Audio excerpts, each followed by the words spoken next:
تو یہ صورت نہ حضور نے لکھ کر کعبۃ اللہ پر لٹکا دی، کعبہ پہ لٹکا دی۔ وہ جو کافر تھے مشرکین مکہ، عربی پہ بڑی مہارت، عربی پہ بڑا عبور تھا۔ قرآن نے کہا نا فاتوا بسورۃ من مثلہ وادعوا شہداءکم، انہوں نے بڑی کوشش کی کہ اس کی مثل لے کے آئیں، الٹرنیٹ کی بات، کوئی کتاب لکھے۔ انہوں نے بڑے بڑی کوششیں کی، پھر یمن کے غالباً یمن کا ایک بہت بڑا عالم لے کر آئے، عربی پہ بڑا عبور حاصل، گرامر پہ بڑا عبور حاصل، لے آئے اس کو، کہا آؤ یہ دیکھو یہ کلام اس کے مقابل لے کے آؤ، کیا ہے یہ کلام؟ تو جب اس نے دیکھا پڑھا اِنَّا أَعْطَيْنَاكَ الْكَوْثَرَ فَصَلِّ لِرَبِّكَ وَانْحَرْ إِنَّ شَانِئَكَ هُوَ الْأَبْتَرُ۔ یہ جب پڑھا نا اس کا دماغ کھلتا گیا، اور پڑھنے کے بعد جب نتیجہ نکالا، وہ 3 سطریں لکھی تھی، چوتھی سطر میں آ کے لکھا مَا هَذَا كَلَامُ الْبَشَرِ۔ تو کافرو یہ جو کلام لکھا ہے یہ کسی بشر کا کلام نہیں ہو سکتا، اس کا توڑ نہیں ہو سکتا، یہ کسی بشر کا کلام نہیں۔ وہ چلا گیا چوتھی لائن لے کر، انہوں نے ایک اور عالم پکڑ لیا، وہ آ گیا، اس نے دیکھا اوپر 3 سطریں لکھی ہیں اور چوتھی سطر میں لکھا ہے ما ھذا کلام البشر۔ جب اس کی باری آئی اس نے پڑھا، دیکھا 5ویں سطر میں لکھا ولیکن ھذا کلام البشر۔ کافرہ پہلی 3 سطریں یہ بشر کا کلام نہیں ہے، چوتھی سطر یہ کسی بشر نے لکھی ہے۔ تم قیامت تک کوشش کرتے رہو، پہلی 3 سطروں کا جواب نہیں دے سکتے ہو۔ اس لیے یہ اعجاز ہے قرآن، جتنی مرضی کوشش کر لو، جتنی مرضی زور لگا لو، ایسا نہیں ہو سکتا۔ اور یہ معجزہ ہے قیامت تک کے لیے سرکار مدینہ، جس طرح حضور خاتم النبیین ہے۔ اور میں بہت خوش ہوں، آپ یقین مانے آج اس علاقے کو دیکھ کر اور ان بچوں کی تربیت دیکھ کر۔ ابھی چھوٹے بچے یہاں سے آتے تھے، اتنا ادب کس نے سکھایا؟ یارو ہم تو سوچتے تھے، لوگ سوچنے والے سوچتے ہیں ہم نے ان کو بڑا انگریز نواز کر دیا، شاید یورپ کا اثر ان میں بہت آ گیا۔ میں نے پہلے کہا جتنی مرضی کوشش کر لو، یہ ادب یہ پہلے ملتا ہے گھر کی دہلیز سے، یہ ادب ماں کی گود سے ملتا ہے، یہ باپ کی شفقت و محبت و باپ کی تعلیم سے ملتا ہے۔ میں نے کہا اس بچے کو کس نے ادب سکھایا ہے؟ اس بچے کی تربیت گھر سے ہوئی۔ لاکھوں سلام ایسے ماں کو، ایسے والدین کو، ایسے پاپا کو جنہوں نے بتایا ہے دین بھی کسی شے کا نام ہے، دین بھی ہے، جتنی مرضی کوشش کر لو۔ آج آوازیں اٹھتی تھی نا پہلے، دیکھا نہیں مسجد کس طرح بنی ہے، اور رات کے اس پہر اور اس ماہ مقدسہ میں دیکھے نا لوگوں نے عبادت کی کتنی ہے، مسجدوں کو کتنا سجایا ہے۔ یہ سمجھتے تھے ہم نے چند لبرل اور چند سیکولر خرید کر شاید اس قوم کے دلوں سے اس کے رسالت امام کو نکال لیں گے، پر خدا کی قسم جب تک قیامت کی صبح تک خاتم ریزی جیسے عشق رسول پیدا ہوتے رہیں گے، ملک ممتاز چودھری جیسی ماں بھی بچے ایسے ہی جنم دیتی رہے گی۔ بے شک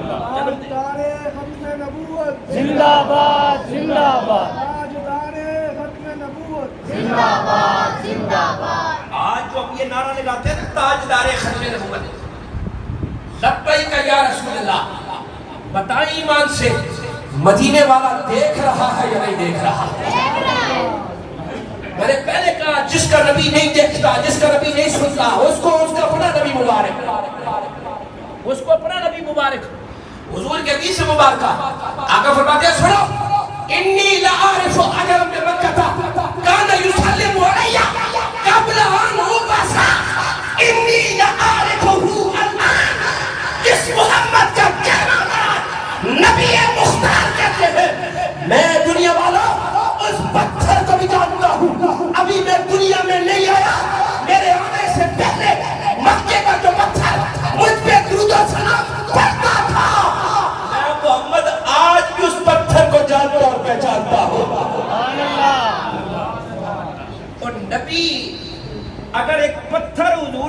وفا کرے مدینے والا اس پتھر کو جانے، تو جو امتی محبت سے حضور کی ذات پہ درود و سلام پڑے مدینے والا اسے کیسے بھول سکتا ہے؟ کیسے بھول سکتا ہے؟ اور جانتے ہیں کہ حضور آپ سے پیار کتنا کرتے ہیں؟ اپنی امت والوں سے اللہ کے محبوب پیار کتنا کرتے ہیں؟ امتی کو ذرا سی تکلیف پہنچے نا تو مدینے والے کو خبر ہو جاتی ہے۔ خدا کی قسم ہم ایسے نبی کو مانتے ہیں، قسم ہے رب کی، امتی کو تکلیف پہنچے مدینے والے کو خبر ہو جاتی ہے۔ حضور کی حدیث ہے، آقا فرماتے ہیں امتی سن لا تدخل شوکۃ فی رجل احدکم لوجدت علمها، امتی اگر تیرے پاؤں میں ایک کانٹا بھی چبھتا ہے اس کی خبر مجھے مدینے میں ہو جاتی ہے۔ تیرے پاؤں میں کانٹا چبھے مدینے والے کو خبر ہو جائے، اور تو درود و سلام پڑھے تو مدینے والے کو خبر نہ ہو۔ حضور رحمت عالم سے سلام، آپ رحمت للعالمین ہیں، کائنات کی ہر شے کے لیے رحمت بن کے آئے، ہر شے کے لیے رحمت بن کے آئے۔ حضور نے صحابہ کی مجلس میں بیٹھی، اتنے میں ایک عورت آئی دروازے پہ، صحابہ کی مجلس لگی ہے، بیٹھے، سرکار مدینہ سامنے تشریف فرما ہے، عورت آئی نا تو دروازے میں آ کر حضور کو اشارہ کرتی ہے، محمد ادھر آئیں،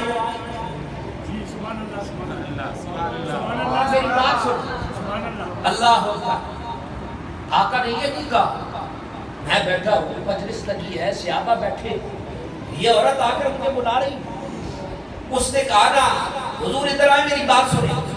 سرکار مدینہ اپنی جگہ سے اٹھے نا اور چلے گئے اس عورت کے پاس، کھڑے ہو گئے، اور وہ عورت باتیں کرتی ہے، دل کی باتیں کرتی ہے، کافی دیر گزری وہ باتیں کرتی رہی، حضور سے حضور سنتے رہے۔ صحابہ جب پریشان، صحابہ کہتے ہیں دل میں خیال کرتے ہیں یار یہ عورت اتنا وقت حضور کا لے لیا، اتنی گرمی میں حضور کو کھڑا کر کے رکھا ہے، تو جب وہ جانے لگی نا تو حضور سے کہتی ہے محمد آج تو آپ نے میری باتیں سنی ہے نا، میں کل پھر آؤں،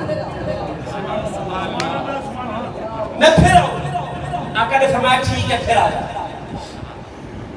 چلے گئے۔ سرکار واپس آئے نا تو صحابہ نے کہا یا رسول اللہ یہ بڑھیا حضور اسے تو کوئی مدینے میں منہ نہیں لگاتا، حضور اس نے آپ کا بڑا وقت ضائع کرا، حضور اس کی تو کوئی بات نہیں سنتا، اسے کوئی منہ نہیں لگاتا۔ آقا نے کہا میرے غلامو سنو، اسے کوئی منہ نہیں لگاتا، اگر میں بھی منہ نہ لگاؤں تو محمد نام کے ساتھ کیا ہوگا؟ اگر میں بھی اسے منہ نہیں لگاؤں گا تو پھر اسے کون منہ لگائے گا؟ میں نے کہا دنیا والا جسے کوئی سہارا نہیں ملتا اس کا سہارا محمد رسول اللہ ہے۔ اس لیے فرماتے نہیں کہ جھولیاں بھر کے نوازتے لا رب العرش جس کو جو ملا ان کے در سے ملا۔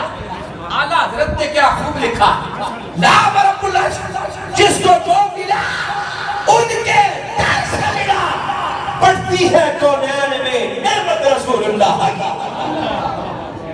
بڑھتی ہے کونین میں نعمت رسول اللہ۔ اس لیے اس قرآن سے وفا کریں، حضور سے وفا کریں۔ آج دیکھیں نا معاذ اللہ اس پاکستان میں، اسلامی جمہوریہ پاکستان میں، جیسے بعض لوگ کہتے ہیں یہ ریاست مدینہ بن گئی، دیکھا نہیں 2 دن پہلے ایک اور گستاخ علی نبی ہونے کا دعویٰ کر دیا۔ یارو یہ اسی ملک پاکستان میں ہونا ہے، نبی ہونے کا دعویٰ کر دیا، اور میں سلوٹ پیش کرتا ہوں وہاں کے سی ڈی او ناصر علی رضوی باتیں کی سنیں، اب سنیں، کہتے ہیں دیکھیں نا پر وقت کام کیا، اب کسی کو کوئی اعتراض نہیں، حکومت نے پر وقت کام کیا، اور ناصر علی رضوی نے پتہ سی ڈی او نے کیا کہا، اس نے کہا خدا کی قسم اگر اس مسئلے میں گڑبڑ کروں تو پل صراط پر مجھے گلے سے پکڑ لینا، اس لیے میں نے جواب دینا۔ اور ہم یہ بھی بتانا چاہتے ہیں جس طرح پہلی گستاخہ بھاگ گئی ہے اس کو بھاگنے نہیں دیں گے. ہماری زندگیاں کس کام کی؟ اور لوگوں ادھر ہم دعویٰ کریں کہ قبر میں جائیں گے حضور شفاعت کریں گے، ہے نا؟ آقا کیا فرماتے ہیں؟ شفاعتی لکبائر امتی، میری جو شفاعت ہے میری امت کے بڑے بڑے گناہگاروں کے لیے.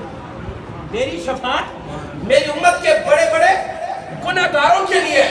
میں نے کہا دل میں شفاعت مصطفیٰ کی امید رکھنے والے یہ بات یاد رکھ لینا، قبر میں سرکار شفاعت کا جواب لیں گے. حضور پوچھیں گے میری ناموس اور میری ختم نبوت کے ساتھ کتنا کمیٹڈ تھا. اور جو حضور کی ناموس اور ختم نبوت کا کام کرتا ہے نا، القبلہ بابا جی فرمایا کرتے تھے جب قبر میں جائے گا فرشتے سوال کرنے لگیں گے، آقا کی نگاہ پڑے گی تاجدار مدینہ کی، آقا فرشتوں سے کہیں گے فرشتوں اسے چھوڑ دو یہ اپنا ہی ہے،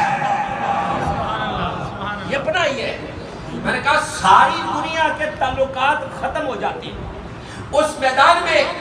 ماں باپ بھی منہ پھیرنے والے، اس میدان میں لیڈر اپنے بڑے منہ پھیرنے والے، اولاد باپ سے منہ پھیر لے گی، باپ اولاد سے پھیر لے گا. ایک ہی دروازہ ہوگا، وہ دروازہ مصطفیٰ ہوگا، وہ دروازہ مصطفیٰ ہوگا جہاں سے کبھی کوئی خالی دامن نہیں لوٹتا. حضور فرماتی ہے نا انا اول شافع مشفع، کہ محشر کے دن میں محمد ہی سب سے پہلے تمہاری شفاعت کروں گا اور میری ہی شفاعت کو سب سے پہلے قبول کیا جائے گا. آج کی اس محفل کا اور میری آخری ان لمحات کا اس کا لب لباب یہ ہے، آج اس اللہ کے گھر میں آنے والا آج یہ عہد کر کے یہاں سے جانا ہے کہ ہم نے اپنی اس اولاد کو، اس ننھے بچوں کو بتانا ہے کہ ناموس رسالت اور ختم نبوت کیا چیز ہے. ان کو بتانا بیٹا زندگی کی آخری سانس تک اور قیامت کی صبح محمد آخری نبی و رسول بن کے آئے ہیں. اس میں تاجدار ختم نبوت زندہ باد زندہ باد تاجدار ختم نبوت زندہ باد زندہ باد تاجدار ختم نبوت زندہ باد زندہ باد. اللہ آج زندگی کی آخری سانس تک یہ بچوں کی تربیت کس نے کرنی ہے؟ آج دیکھتے نہیں. پچھلے دنوں بھی آیا کہ اس بدبخت بیٹے نے باپ کو گولیاں مار کر جائیداد کے لیے ہلاک کر دیا. اس سے پہلے خبر پڑی کہ بیٹے نے کلاڑیوں سے وار کر کے جائیداد کے لیے باپ کا سر تن سے جدا کر دیا. یہ ماں باپ کی تربیت، ماں باپ کا پیار. دنیا کا کوئی کام، دنیا کا کوئی تعلیم، علم، کوئی مذہب نہیں سکھاتا. اگر ماں باپ کا فرما بردار بناتا ہے تو دین مصطفیٰ بناتا ہے. آج کہا جاتا ہے اولاد نافرمان ہو گئی. میں نے کہا جب بچوں کی تربیت صرف انگریزوں کے ناول پڑھ کر اور انگریزی تعلیم سے مغلوب ہو کر انگریز پہ پیسہ خرچ کرو گے، وہ تو ادب نہیں سکھاتے، وہ تو ماں باپ بوڑھے ہوتے ہیں اولڈ ہوم میں چھوڑ کے آ جاتے ہیں. یہ محمد کی زبان سے نکلا ہوا لفظ ہے جس کے ماں باپ بڑھاپے میں آ جائیں اور بیٹا خدمت کر کے جنت میں نہ چلا جائے، وہ ہلاکت ہے اس بندے کے لیے. کس نے بتایا؟ یہ سرکار مدینہ نے بتایا. تو بچے تب ہی احترام کریں گے نا جب انہیں قرآن سکھایا جائے گا یا دین مصطفیٰ سکھایا جائے گا. اگر ہمارے بچے صرف 2 فرض پڑھنے کے لیے آئیں گے جمعے کے دن اور 2 فرض پڑھ کر دعا مانگے بغیر چلے جائیں گے، اور آپ کو کیا پتا چلے گا؟ ماں باپ کی ناراضگی میں اللہ اور اللہ کے رسول کی ناراضگی ہوتی ہے، اور ماں باپ کی فرمانبرداری میں اللہ اور اللہ کے رسول کی فرمانبرداری ہے. جب بچوں کو یہ سکھایا جائے گا، ہم نے اس محمد کا کلمہ پڑھا ہے، اللہ کے پیارے پیغمبر کہتے ہیں کاش میرے ماں باپ زندہ ہوتے، میری ماں زندہ ہوتی اور میں نماز پڑھ رہا ہوتا. انا فی صلاۃ العشاء وقد قرأ فاتحۃ الکتاب، میں سورہ فاتحہ پڑھ چکا ہوتا نماز کے دوران، اور اسی دوران اگر میری ماں مجھے آواز دیتی اے محمد، میں نماز چھوڑ کر ماں کے قدموں میں حاضر ہو جاتا. سکھائے گا. یہ دنیا کا کوئی اور تہذیب نہیں سکھاتی, کوئی اور علم نہیں سکھاتا, یہ دین مصطفیٰ سکھاتا. اس لیے جب بھی مائیں, جو مائیں درود و سلام پڑھنے والی ہو, جو مائیں قرآن پڑھنے والی ہو, ان کی اولادوں کے کانوں میں بالیاں نظر نہیں آتی, وہ ناچ گانے والے نظر نہیں آتے, ان کی زبانوں پہ یا قرآن جاری ہوتا ہے یا درود و سلام جاری ہوتا ہے. کامیابی کا ضامن ہے یا ضامن نہیں ہے؟ اللہ اکبر, الحمدللہ علی شانہ. اللہ کا کرم ہے, اللہ کا فضل ہے, اللہ کی رحمت ہے.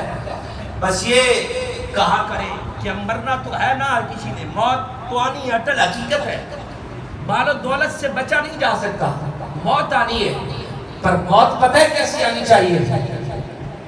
موت کا انداز کیا ہو, کیسے آئے, اور ہمارے خیالات کیسے ہو. قبلہ خادم حسین رضوی صاحب یہ شعر پڑھا کرتے تھے, کیا کہ تجھے موت آئے نا اس عقیدے کے ساتھ کہ جب روح میرے پیراہن خاکی سے نکلی. سنے شعر کو اور لطف لینا ہے گھر بھی جا کر. اس رات کی تنہائی میں اس شعر کو پڑھ کر سوچ کر اس کا لطف اور سرور لے کر اس شعر کو پڑھنا کہ جب روح میرے پیراہن خاکی سے نکلی تو روزے سے آواز آئی او میرا فقیر آیا ہے. تیری روح تیرے جسم سے نکلے, مدینے سے آواز آ جائے او میرا فقیر میری بارگاہ میں آ گیا ہے. میں نے کہا ایسی موت کون بدبخت نہیں چاہتا. کلمہ نبی کا پڑھنے والا, کلمہ نبی کا پڑھنے والا, اور یہ تاجدار ختم نبوت کے نعرے اور یہ لبیک یا رسول اللہ کے نعرے. میں کہتا ہوں لوگوں کو اتنا پیار ہوا ہے نا, اکثر جہاں جانا ہوتا ہے تو لوگوں نے وصیتیں کی ہوئی ہیں. ہماری جب چرپائیاں اٹھے نا جنازے والی, ان سفید داڑھیوں والوں نے, بزرگوں نے, والدین نے یہ نصیحت کی ہے, ہماری جب چرپائی اٹھے نا تو لبیک یا رسول اللہ کی صدا اٹھنی چاہیے. ہے مطلب کیا, یا رسول اللہ ہم حاضر ہیں, ہم حاضر نہیں ہیں کیا حضور کی ناموس کے لیے, حضور کی ختم نبوت کے لیے. اور جنہیں بہت ہے نا, جو امن کے بہت دائی بنتے ہیں, اور آپ تھوڑی دیر کے لیے یہ سوچنا, بس میں آخری ایک منٹ میں بات ختم کرنے لگا ہوں, جو کہتے ہیں وہ بھائی اسلام تو امن کی بات کرتا ہے, اب بھائی آرام سے, اسلام ایسی بات نہیں کرتا. کبھی ان کے والدین کے بارے میں ہلکا جملہ بولے نا, باز اوپر کر لیتے ہیں. تیری جرت کیسے ہوئی کہ میرے ماں باپ کے بارے میں. آج دیکھتے نہیں, سیاست تو آگے بھی ہوتی رہی, آج گلی محلے میں لڑائیاں چھڑ گئی, ایک دوسرے کے لیڈروں کو گالیاں دیتے ہوئے, ایک دوسرے کے لیڈروں کو گالیاں دیتے, لڑائی جھگڑے شروع ہوئے, گریبانوں پہ ہاتھ پہنچے. وہ برداشت نہیں کر سکتے. لیکن جب حضور کی باری آئی تو کہتے ہیں اسلام امن کا درس دیتا ہے.